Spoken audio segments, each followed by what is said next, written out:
All right, algebra students, let's go ahead and get started on this warm-up. So yesterday, or the last time you saw us, this may have been all the way before break, we worked on graphing inequalities and thinking about their solutions. Just as a reminder, you still have several assignments on Khan Academy for this kind of thing if you still need to practice. Those assignments don't go away until you're able to get 5 in a row correct. So just remember that opportunity is out there for you. So let's go ahead and start thinking about it. So it says graph the following inequalities, then determine if the points listed are solutions. So this first inequality is y is greater than or equal to negative 4x minus 1. And that's just like before. We're going to think about the negative 4 as a slope. And negative 1 is the starting point, or the y-intercept. And so I'm going to go ahead and start by graphing that, and then we'll make the two decisions we talked about in class last time. So I'm going to start with graphing negative 1, because that is the y-intercept. Negative 4 as the slope means that we're going down 4 and over 1. So that's down 4 and over 1.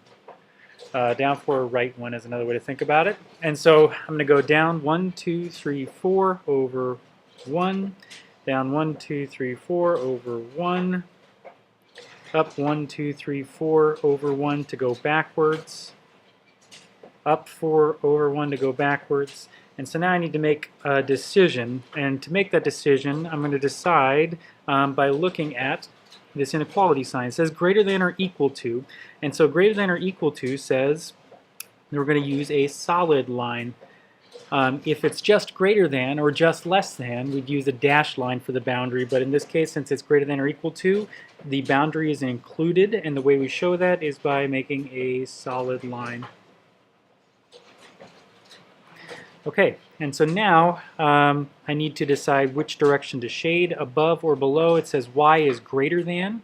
So I'm going to shade above. And since I'm working in Notability, I'm going to go ahead and shade above by using my highlighter. You can just scribble in if you're working on paper, which you likely are if you're following along with me. Okay, so I shaded above because those are the parts that are above the graph.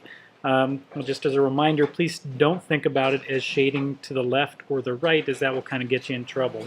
And so the question is, are these solutions, yes or no? And one of the things we talked about last time you were in class is that if it's a solution, it should end up either on the line or in the shaded area. So I'm just going to go ahead and graph these points and then decide if they're solutions. So 8, 2 is to the right 8, 1, 2, 3, 4, 5, 6, 7, 8, up 2. So there's a solution because it's in the shaded area. So that's yup. Negative 4, negative 3, I'm going to go back 4, down 3, and that is not in the shaded area, so it's not a solution. I'm going to put nope. And then 1, negative 5. So to the right 1, down 5 is right there. It's on the line, and the line is solid, so I'm going to say yup. If my boundary was a dashed line, that would not be a solution. And so that's just something to be careful of. But since it's a solid line this time, because it's greater than or equal to, it could indeed be 1, negative 5. All right, so I'm not going to go through the second one for you. I will let you know that before you graph this, you need to solve for y. And once you solve for y, it's almost exactly like the first one. You're going to graph using the y-intercept and the slope.